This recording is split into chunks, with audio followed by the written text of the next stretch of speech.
and some may not. I'm a professor of linguistics at the University of North Texas. For last many years, I've been working primarily in the field of language documentation. I also do historical linguistics, language contact, and some other things. I also study poetic traditions of Kashmir and its adjoining areas, especially the dying and endangered poetic traditions. A major part of my research has been on Burshasky language, which is has about 350 or more speakers in Indian Kashmir, and there are more speakers on the other side of the border in Pakistan. I started my research in India and then I expanded in Pakistan. So my initial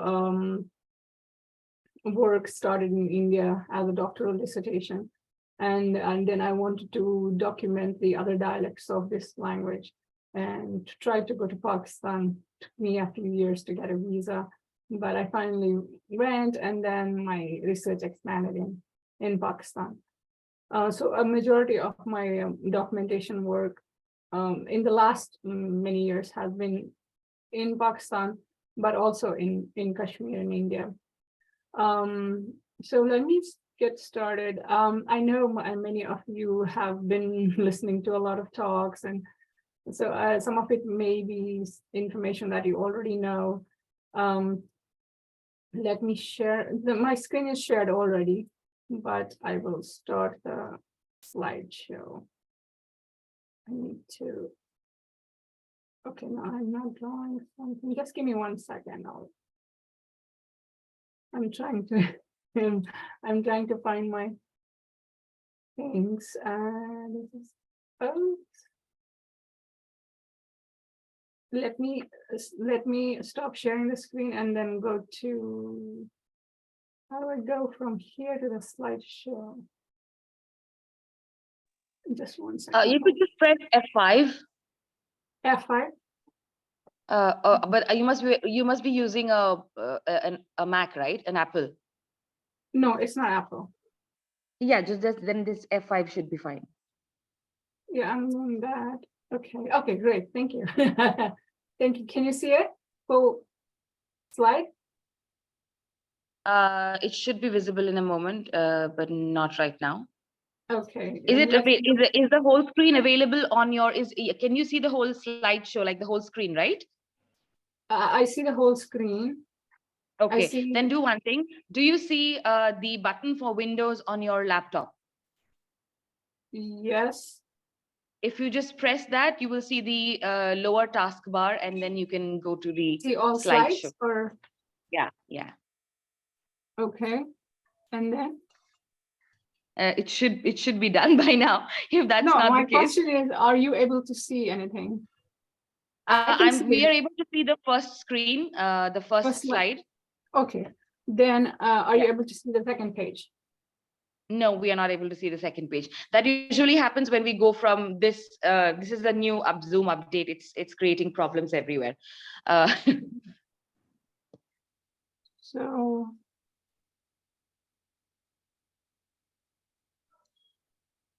Okay, what's on your screen right now? The PPT, when you open a PPT, you have a one slide on the right side and you have all the slides on the left. That screen is there. It's not the full slideshow.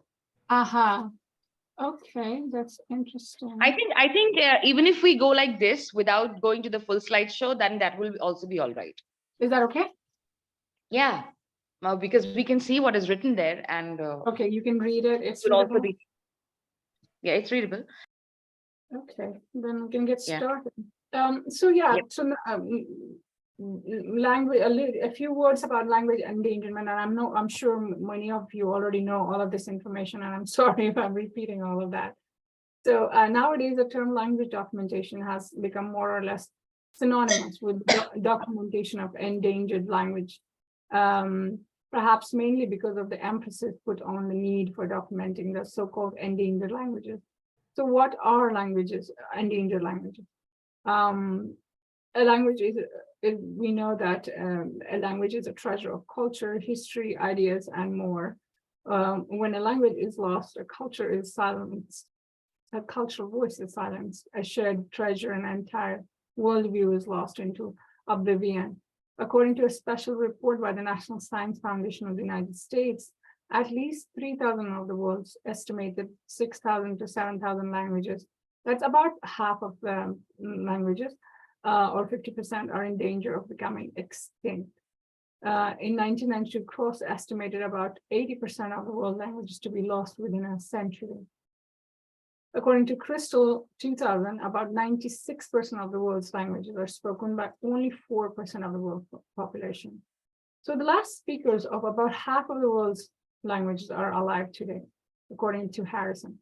We use the term dying languages a lot, but languages are not necessarily dying. They're basically crowded out by languages that are dominant, more powerful languages, as David Harrison said in his book in 2007. So as a general rule, many of us are aware that there are two most common reasons for language endangerment. Number one is that we have few native speakers of particular languages, and many children do not learn the language of their parents because other languages or dominant languages are considered to be more helpful or more powerful for a variety of reasons. Just a quick look at the linguistic diversity in India. This is a map where you can see some of the major languages that are spoken in India and also in adjoining countries like Pakistan, Nepal, Bangladesh. So these are some of the major or majority languages that most of you are familiar with. Marathi, Tamil, Telugu, Hindi, Punjabi. Then on the Pakistani side, Balochi, Sindhi, Pashto, and several other languages that are the majority languages. Even many of these are suffering. There's a lot happening on all of these sides.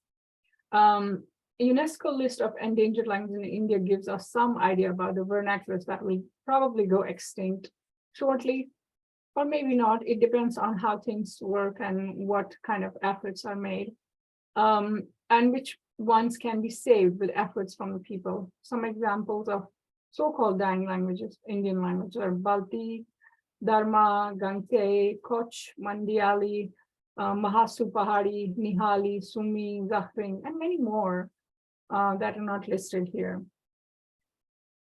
So according to the 2001 census of India, there were 122 major languages and 1599 other languages in the country. A UNESCO report claims over 220 Indian languages have died in the past 50 years or so, and 197 others are categorized as endangered. Despite cultural, geographical, and linguistic diversity, only 22 languages, or maybe more, 22 languages are referred to as scheduled languages, were included in the 8th schedule of the Indian Constitution. So, sorry, Sadaf. Yes. Yeah, your slides are not moving. Oh, I'm so sorry. So let's fix that first. Yeah. I'm sorry. Okay, what do I need to do? Let me stop sharing and then start sharing again. Okay. Dr. Munshi, I think before you do the screen sharing thing, before doing that, open your slides into the full screen version. Yeah, I did. So I'm doing that right now. Now what you need to do is press the Windows icon on your laptop. It's, I think, on your keyboard towards the right of your. It should be towards the right of your. Yeah, now it's fine. Is it showing now?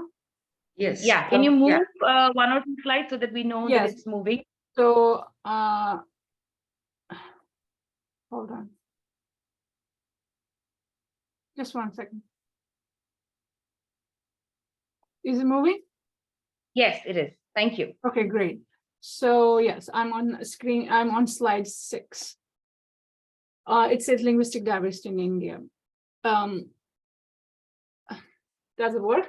Okay, so I'll continue. So the question is, what happens? About only 22 languages referred to as scheduled languages were included in the 8th schedule of the Indian Constitution. These languages have official status, they have recognition and encouragement. So what happens to the rest of the languages in the next decade or more? That all depends on a variety of different factors. About 30% Indians are illiterate and many more cannot read or write in English, which makes up for more than 55.7% of the content available online. Interestingly, however, as of 2016, India had 409 million internet users, but only 175 million used the internet in English. That means they were using these tools in their own language. This indicates that digital tools could help in the preservation of minority languages if we work in a systematic way. So let me go to the next slide. In case of Pakistan, where I've been working in since 2010, let's take a very quick look at Pakistan also. 200 million people speak about 72 provincial and regional tongues. Major languages are these on the screen. Hindko, about 2 million speakers. Pashto, about 26.9 million speakers. Saraiki, 13.9 million. Brahui, 4 million. Brahui is a Dravidian language spoken on that side of the border. Balochi, about 7 million. Sindhi is one of the very large, it has a large number of speakers on that side, 18.5 million speakers. I was looking at the, I think SEL website, and I came across an article and it was listing Sindhi in India as an endangered language, which is very interesting. I wanted to know more about that. Punjabi in Pakistan, mainly in Punjab region of Pakistan, about 60 million speakers. And then you have Urdu, which is the national official language, 10 million speakers, first language speakers. Not much documentation work has been done in Pakistan. I think Brushasky is one of the few languages that have a very strong, that on which we have been working on so many years, but much more work is under its way and mostly training and capacity building at the moment. So as many as 75 different languages are spoken in the country, while 65 of these are regional. 7 languages, including Urdu, the national lingua franca, and English are used as official languages in all 4 provinces, which mean Balochistan, Khyber Pakhtunkhwa, Punjab, and Sindh, as well as in other, what we call Azad Kashmir and Gilgit-Baltistan regions. According to the official figures, the most widely spoken language in Pakistan is Punjabi, followed by Pashto, Sindhi, with 45, 15, and 14% respectively of the total population. And other major languages are Balochi, Hindko, Brahui, and also Kashmiri. Not a lot of speakers, but it is also considered as one of the significant languages. According to a report by UNESCO, around 27 languages spoken in northern areas of Pakistan, Kashmir, Khyber Pakhtunkhwa, and surrounding border areas of Pakistan are facing extinction. And institutional support is really, really lacking. They don't have training and they don't have institutional support. It's much worse than what's happening in India. So documentary linguistics, as most of us already know, is a growing field of linguistic inquiry and research to document, preserve, and revitalize endangered languages. It started as a resurgent interest in linguistic fieldwork during the late 20th century and is largely linked to the cause of documenting and, in a lot of cases, describing endangered languages. Taking advantage of the latest state-of-the-art technologies, many documentary linguists around the world are making efforts towards documenting and recording oral and written linguistic traditions, translating and annotating documentation materials, compiling grammatical descriptions, dictionaries, and text collections, and preparing pedagogical materials for language teaching and learning for the ethnic population, which claims to be the owner of the language. So the objective of documentary linguistics in a lot of cases primarily pertains to the collection, transcription, and translation of primary linguistic data, and secondarily a low-level descriptive analysis of these data. It's closely related to and often understood as part of the of another activity, which we call descriptive activity, the end product of which is a language description, generally in the form of a grammar, dictionary, text collection. There's a lot of confusion about these. Sometimes people call the latter as documentation, which is not entirely true. So there is a very significant difference between the two activities. Documentation is not necessarily linguistic description, and grammar, creation of grammars and dictionaries does not necessarily have to have, but those can also go hand in hand. The latter is central to another well-established field of linguistics called descriptive linguistics. And it's been there, it's not new. It's been there for a while. So what makes them two different activities and not synonymous are three things. The methodologies, the two activities differ substantially in terms of their methodological issues, such as reliability, naturalness, and representativeness of the data. The procedures that are involved in putting together a data sample for documentation purposes may include participant observation, elicitation, recording, transcription, and translation of primary data. In case of description, the procedures include phonetic, phonological, morphological, syntactic, and semantic analyses, which may include spectrograms, distributional tests, and many other things. The results may also be different. The two activities differ in terms of their immediate products. For example, documentation of primary data may result in a corpus of utterances, field notes on speaker observations, comments by speakers, and the compiler of field worker on the use of particular linguistic constructions. Descriptive activity may lead to statements of sorts about the use of a grammatical segment formally expressed by, say, a suffix or demonstrated by one or more examples. Despite their differences in the areas of methodologies, procedures, and results, the two activities are very closely interrelated and partially overlap in many respects.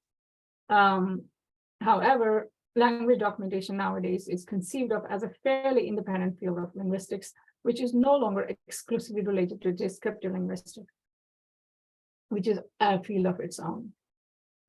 So the kind of work that is done in language documentation includes data collection and field recordings, transcribing, translating, analyzing linguistic data, typing text on a computer using a Unicode compliant format or font, a humongous job, which can be quite a challenge because most of these documentation projects are very, very elaborate, and this can take forever.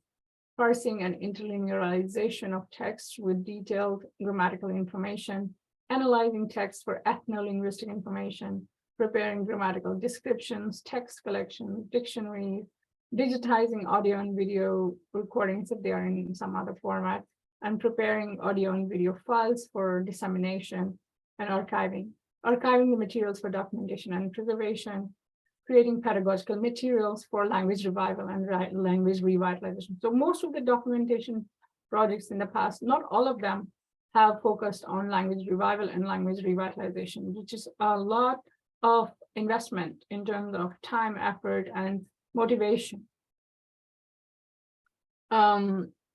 So there are many issues and challenges in documentation and revitalization.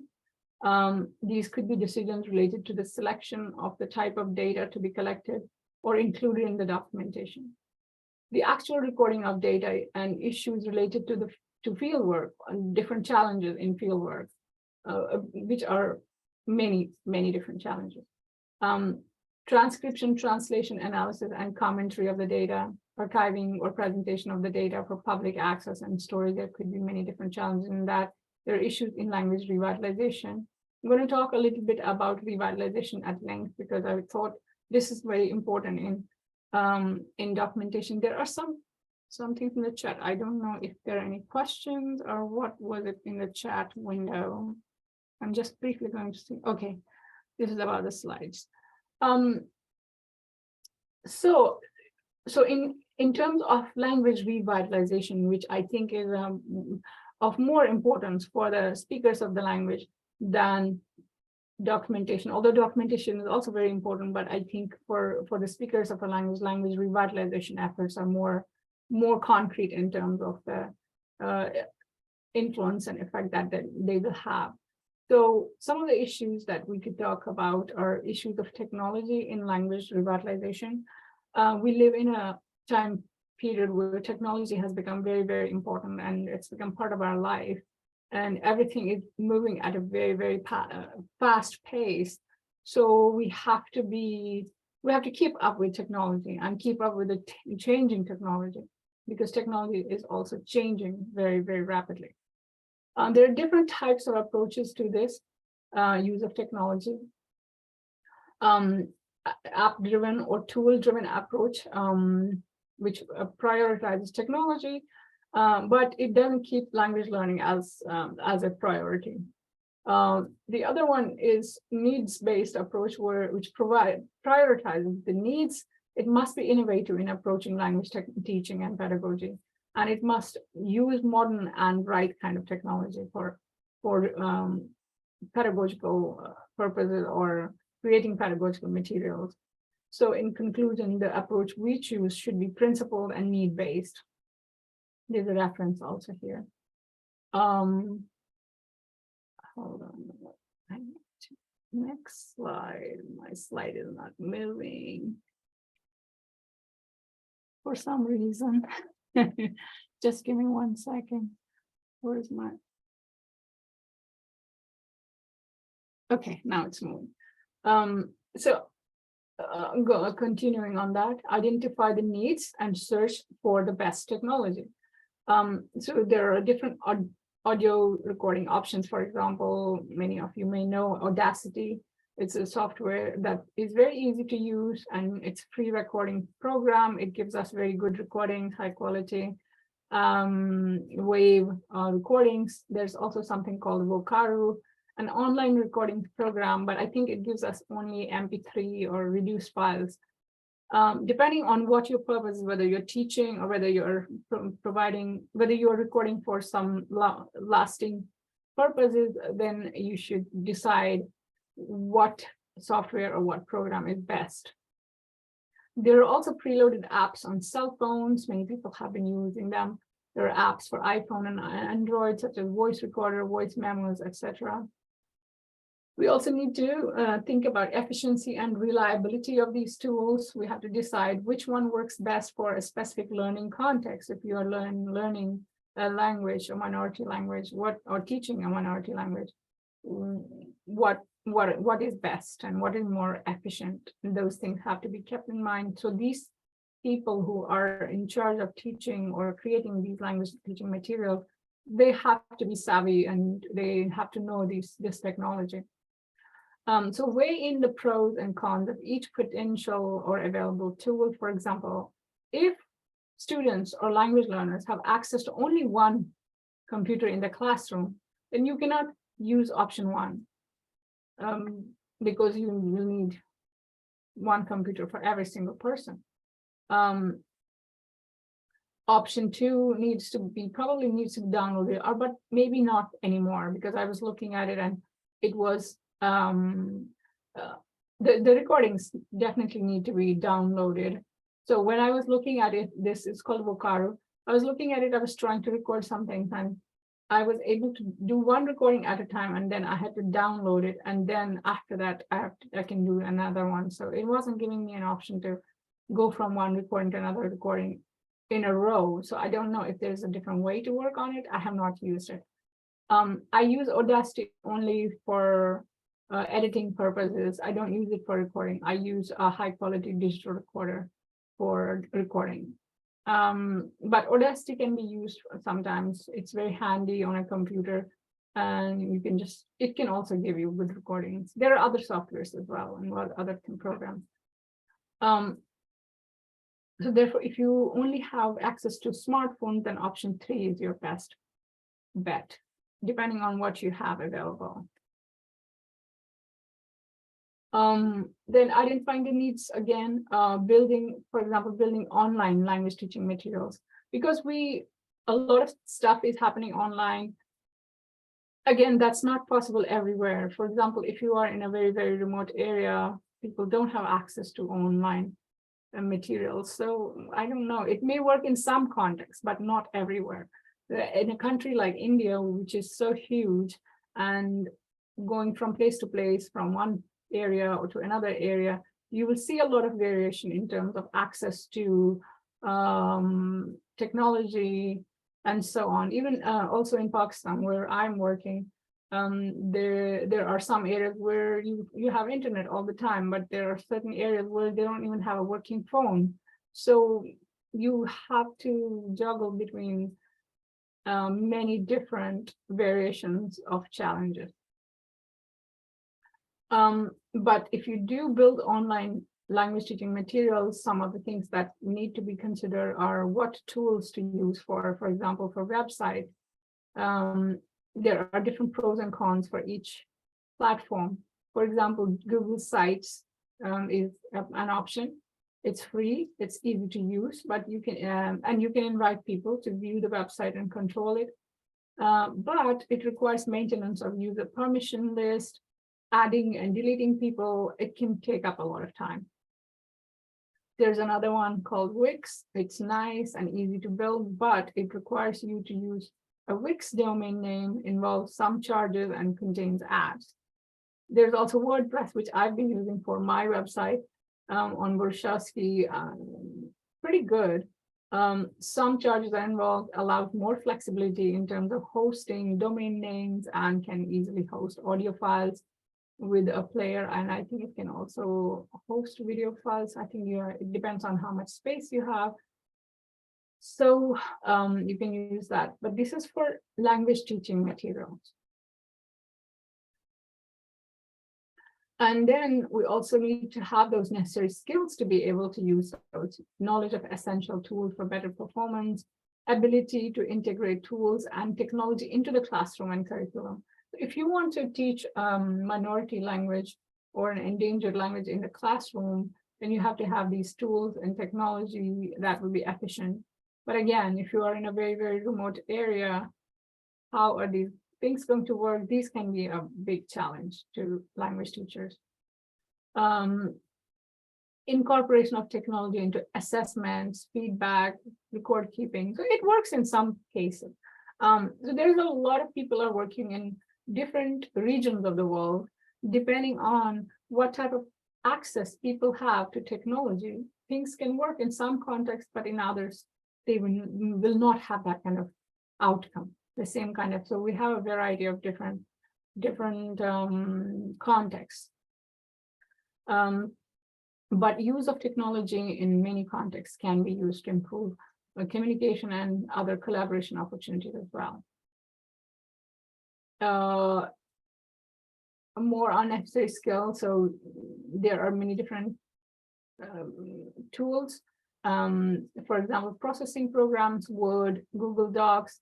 I started with Word, then I've been using Google Docs. It gives me a lot of flexibility working with many people. I have native speakers of a language in a far remote area. They were able to manage internet connection, and then they're working from there in a very, very remote area of Pakistan. I'm going to show you some pictures in a little bit. Then presentation and dissemination of these, there are certain programs for that.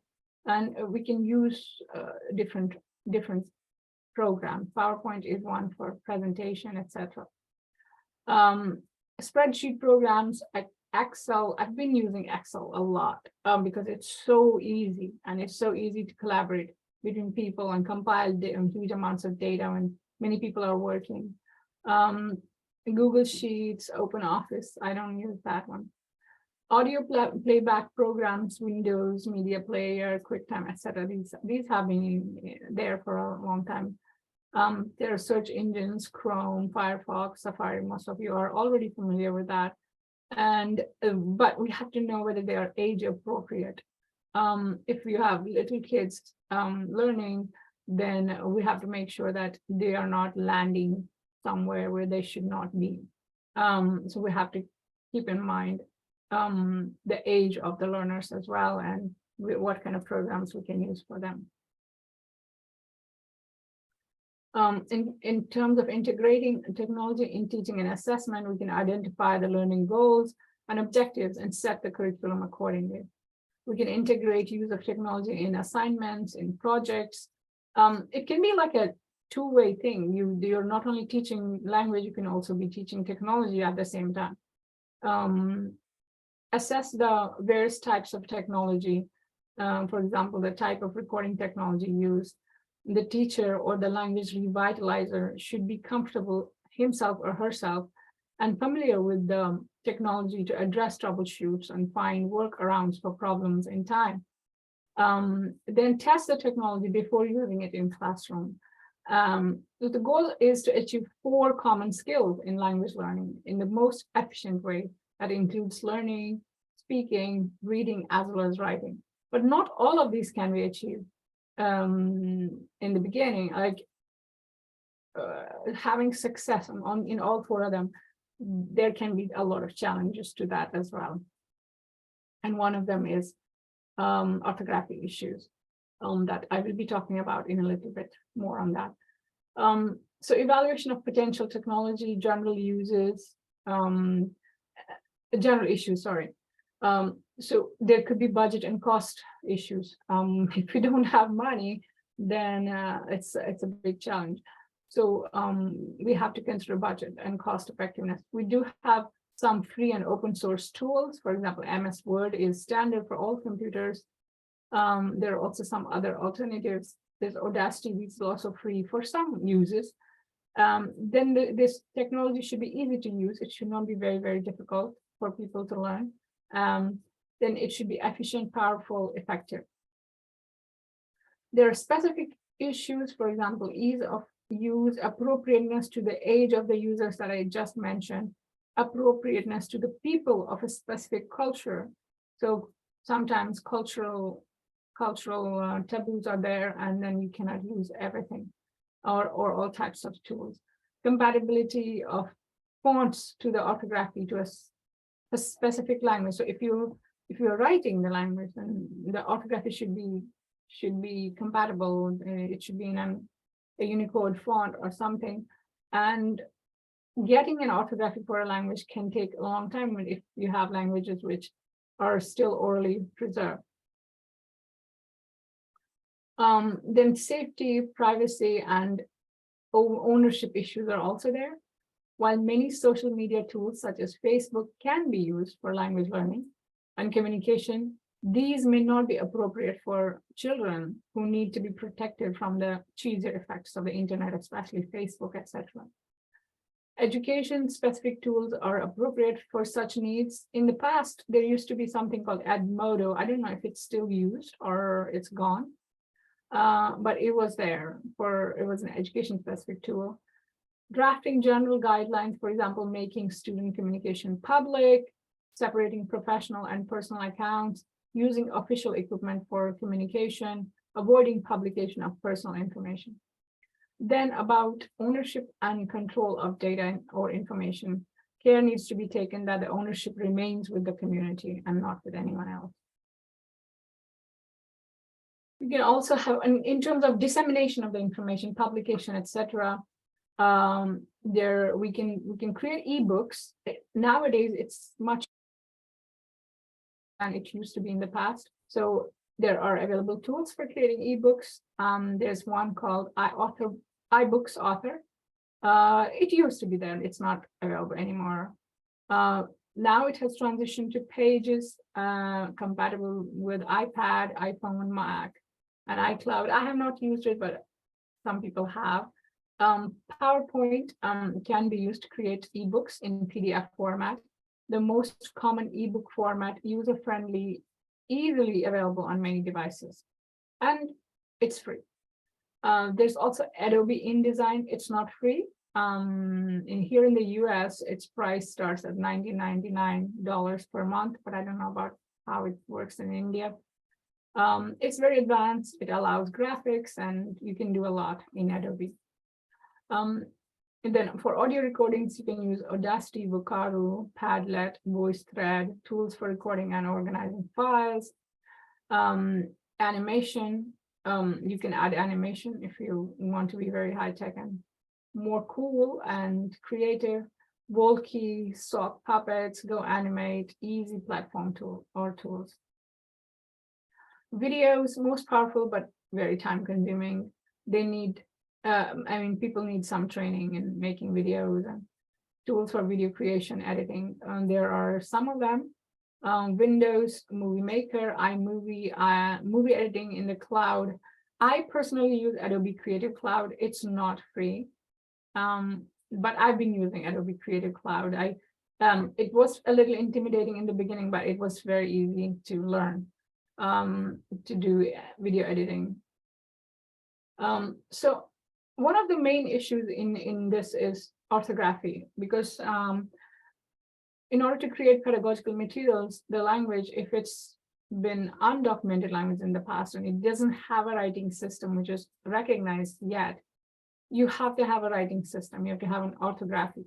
But there are a lot of issues in orthography. Some potential problems choosing where scripts involved here.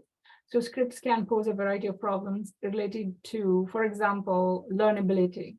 How easy is it to learn a writing system, a new writing system? If you're proposing a writing system for a language, is it easy to learn? Because you have to consider the amount of effort it will need to learn a new writing system or something, or do you want to use something existing? How easy is it to use, or how potent is it?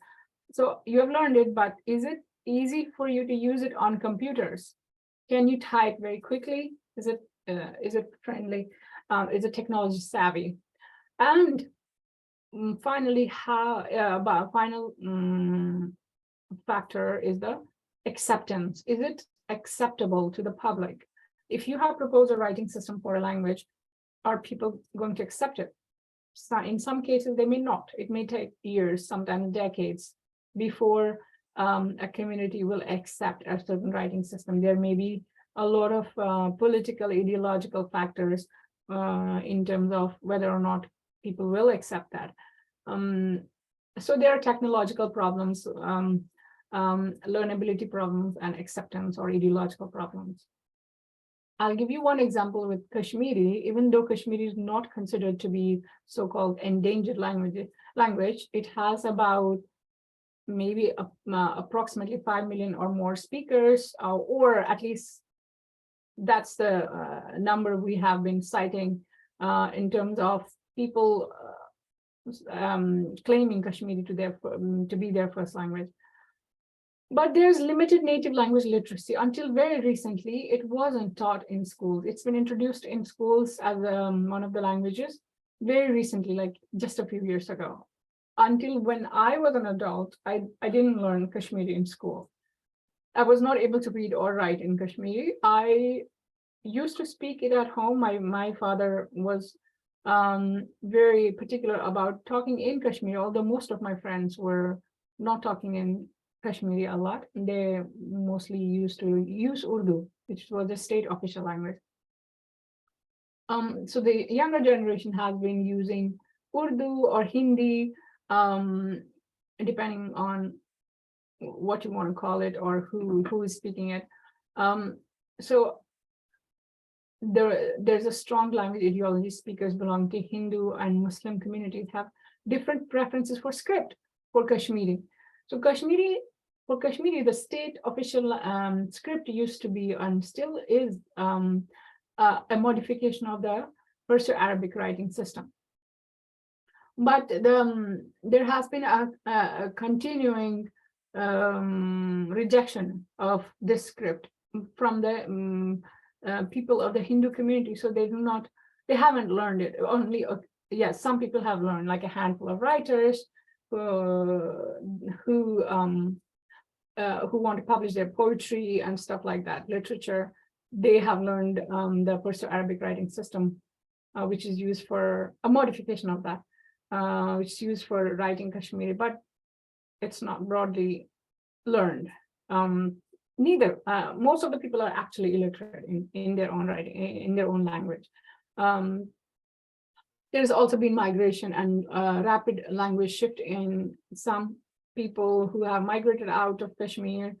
Many of them have shifted to other languages. There are technical issues with the official Nastali, which is called Nastali script.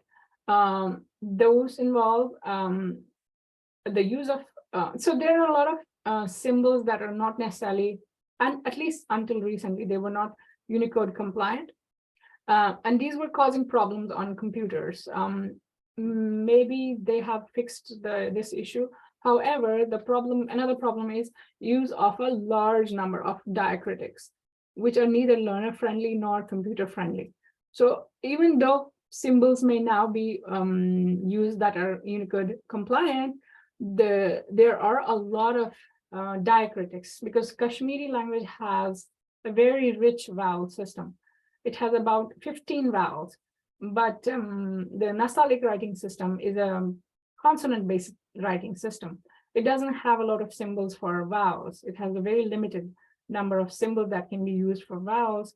So it doesn't write all the vowels. It doesn't express all the vowels in writing.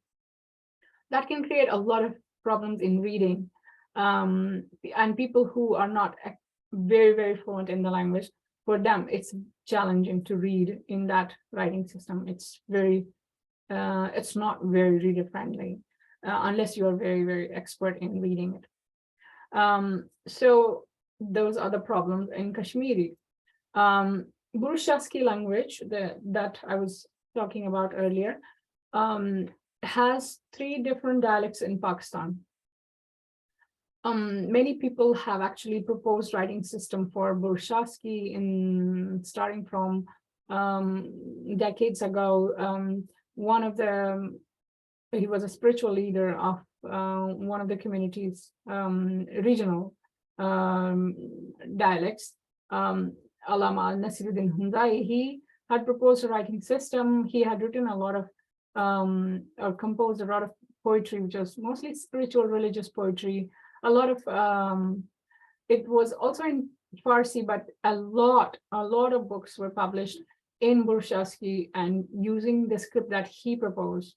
Then there was another scholar who also proposed a writing system, which was similar, but there were some symbols that were very different from what Nasiruddin Hunzai had offered. And this person also, his name is Gulamuddin Hunzai, this person also published quite a number of books, including a translation of Quran, using his writing system. But there were differences in these 2 writing systems that these 2 scholars were using for a long period of time, and they had their own groups that were following their writing system. And there was a lot of rivalry between the groups, and they were not coming to any consensus on the symbols that were different in the other writing system. So for a long period of time, choice of Unicode non-compliant symbols was causing problems in usability. And there was a large number of diacritics, because this language also has a lot of vowels. And so they needed a lot of diacritics. They were using a large number of diacritics. These were not user-friendly and learner-friendly, and they were not computer-friendly either. And in many cases, some vowel distinctions were expressed by numerals, which was very strange, but they continued to use that. So they were writing numerals as subscribing them to, or superscribing them onto the words. And it was very complicated. Use of symbols that are practically redundant given the choice of a script. So some of the symbols that were actually redundant, they were not necessary, but they were also using them. And there were also variant spelling. So different symbols for the same sound or same symbol for different sounds, leading to confusion across speakers. And it wasn't taught in school, so that was another major problem. For many years, the problem continued.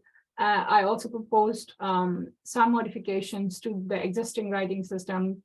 I proposed a Roman-based alphabet also, because the younger generation, especially the diaspora population, they preferred the Roman alphabet to a Perso-Arabic-based writing system. So many of them were resisting. They were not using the Perso-Arabic writing system. They wanted to use a Roman-based alphabet. So there were people who also proposed something based on Roman alphabet. I also gave a proposal. After many, many years, they created a committee that was working on some kind of a consensus on writing system so that they could have a writing system, an officially recognized writing system for this language. It wasn't until last week. So last week or 2 weeks ago, they were able to, a group of Bursaski speakers who had been working on this project as a created committee. I was also providing my advice on that. Were able to come up with a consensus and fixing some of the problems that those existing proposals had. And finally, they've been able to get it approved by the government. It just happened like this 2 weeks ago or something like that. Not a long time ago, only a few days ago. So that's one major breakthrough on in case of Bursaski as with respect to the scripts. So any language like this, for a solution, we could think about what to do. Should we use an existing indigenous script? Should we use an IPA? Should we use the IPA or a Latin-based or Roman alphabet? Or should we use a modification of the Roman alphabet? So many different questions come up when you are working with a language that doesn't have an officially recognized writing system. And then a language like Kashmiri, where you have a lot of political ideological problems where some people don't want to learn the other script. What can you do in those kind of situations? It's very, very challenging. We do need to be aware of what are the most potent ways of revitalization in modern times, because times are changing so fast. We have to keep up with the changing technology. We could stick to using older scripts, and but unless they are available on computers, we are not able to keep pace with as long as, as far as the language revitalization is concerned, because many of these languages are losing speakers very, very rapidly. So we have to, even if we want to use traditional methods, we have to be very innovative and creative in combining all three of them: traditional methods, innovative methods, and creative methods. Some of the areas that, I'm just going to give an overview of where I've been working. I started my work in Srinagar on the Indian side of Jammu and Kashmir. Then I extended my work in Gilgit-Baltistan.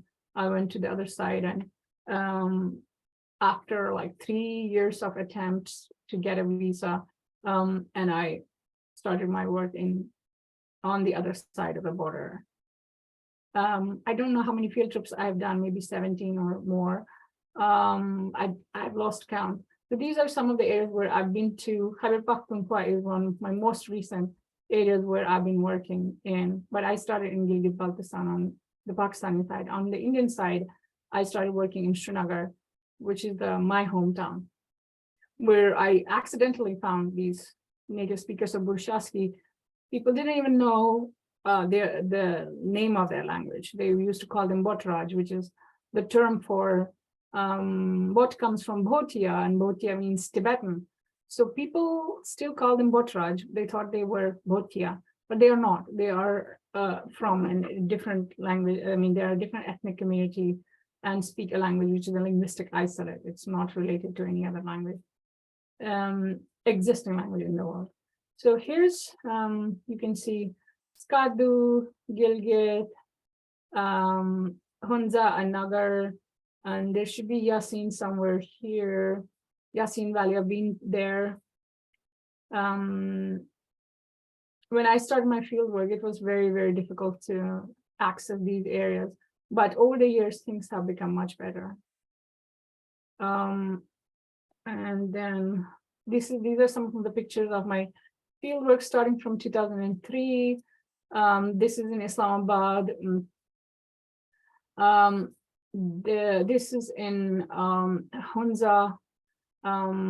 These are some old speakers of Bursaski language. These three pictures at the bottom are from Indian side in Srinagar. This one is conducting a workshop on orthography amidst a curfew. A lot of my work was done in very, very tense situation. So some of the primary outcomes of my work are a book on Srinagar Burshasky, which is a descriptive and comparative account with analyzed text. Then I have like a corpus of audio and video materials with time-aligned transcriptions, multi-tier annotations, and morpheme to morpheme translations. You can see that in the Corso collections, which I'm also one of the directors of Corso. That Dr. Rastogi mentioned in the beginning. Then I have some other publications. Some secondary outcomes are pedagogical materials, which are available on the project website that some of you may have looked at. This is just pictures of those, my book, the project website, and Corso collection of library for Burshasky. More recently, I started, so when I was doing documentation work on Burshasky, I asked myself, I cannot finish this project very soon. It's a lot of work. So initially, I was just the lone linguist working there, and I soon realized that it was not possible for me to work by myself. So I started thinking about training people. Pakistan was so difficult because they don't have departments of linguistics. They do have departments of English linguistics. So everywhere, wherever in the country, they have what they have is called English linguistics. So they cannot work on other languages. They're not allowed to because they don't have a pure linguistics department. So I couldn't have collaborators there. It was very difficult. So slowly I started training some people. I started having training workshops. I started inviting visiting scholars to the US, some from India also, but a lot from Pakistan. So I started training these people. I started doing training workshops in Pakistan. A lot of challenges were there, political, travel related, all of those things. But I was persistent. I continued to work. And these are people sitting here are members of what they call Forum for Linguistic Initiatives in Pakistan. They really are lagging far, far behind India, even at this level, basic level. So many of them, this organization is a very small organization that was created many years ago by another colleague he's a linguist also. So they established this Forum for Language Initiatives in Islamabad. They had a very small office. I remember I visited that in 2010 for the first time. And I've been in touch with them, working with them for many years now. They have like a group of people working on their own languages, but they don't have resources. It's a very small organization. But in the universities, they don't have linguistics departments, core linguistics departments. So they are lagging behind in that as well. And then there's not been much government support either for language revival, language promotion. In fact, there was a lot of suspicion from the government why they are promoting these languages. Or sometimes, even when I was trying to get a visa, I got a lot of questions regarding why I was doing this work. And those people were also like multiple times, a lot of investigation in terms of why they were promoting their separate language. Everybody should learn the same language, things like that. But that attitude is changing. There's a lot of awareness coming now. People are talking about it. So I did a field trip to Chitral and met people of 8 different languages. They were all endangered languages in Chitral. Then we also did a field trip to Shekhande. It's a very, very remote area. You can see the picture here at the border between Pakistan and Afghanistan. This has only 500 speakers, roughly about 500 speakers of what is called Shekhani, another undocumented language.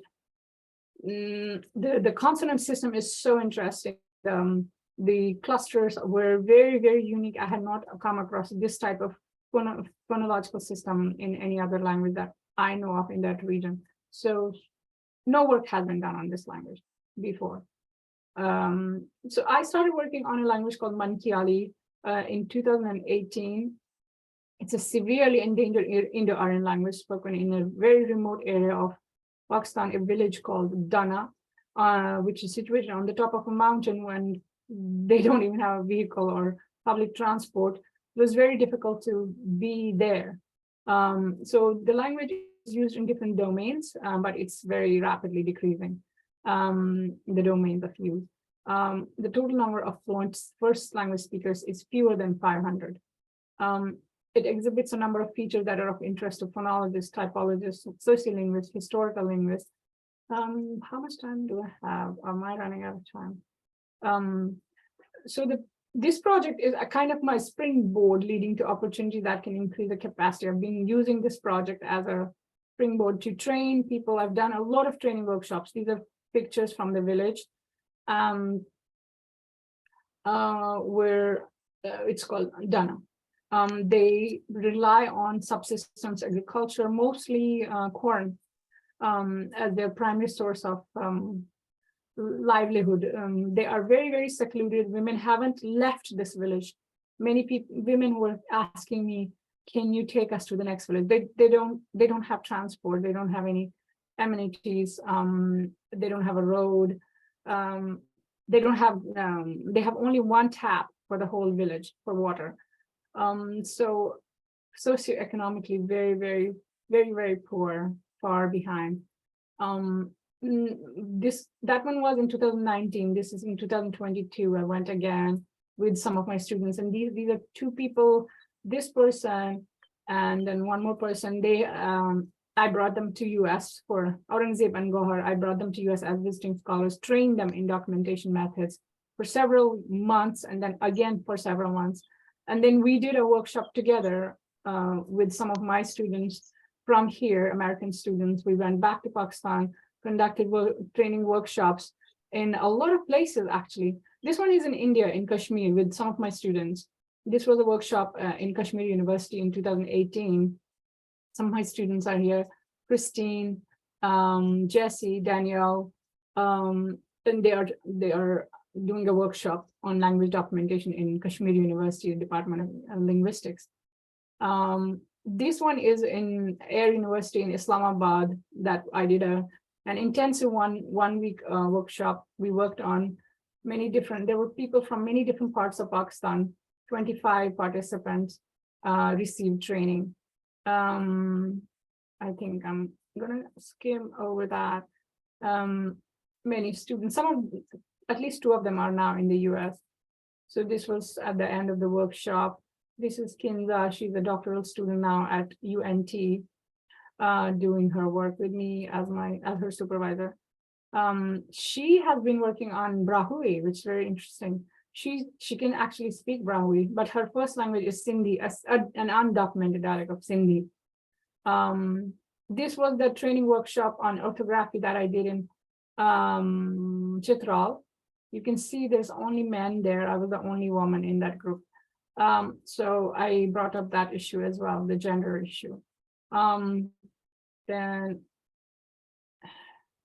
yeah, they've been doing more and more workshops. This is another workshop I did in Sargodha University in 2021, along with my students, some of my students. Then we did another workshop in Islamabad in 2021. There was another intensive workshop.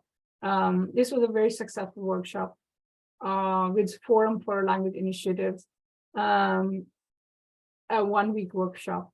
And then some of these people at University of North Texas working with students. These are native speakers of this language, Mankiali, and native speakers of Burshasky, working with me at UNT with other speakers. This is Kashmiri speaker. So we had a tri-national group, Indians, Pakistanis, and Americans working together for months and months along. This is our field methods class with these native speakers as our consultants here. So finally, this is my last slide. The role of collaboration, I think, is very, very important. We have to collaborate with linguists and local language activists, as well as we have to give them tools. We have to give them training. We have to build capacity in these areas. The local academic and linguistic community should be served during the design and implementation stages of long-term projects. I believe that each language documentation project is a lifetime project. So one linguist cannot do it. It has to be done collaboratively by encouraging, empowering these communities, training and giving them the tools to not only learn, but also create materials in their own language and give them the necessary tools and resources. So training opens doors for them to become more efficient and deeply involved in documentary methods. So that's why I talk about an integrated approach as the best approach. That's all for my presentation. And I will stop sharing my screen up in this, and if you have any questions. Thank you very much, Dr. Munshi, for this really enlightening talk. I would like to open the floor for any questions that you might have, the participants might have.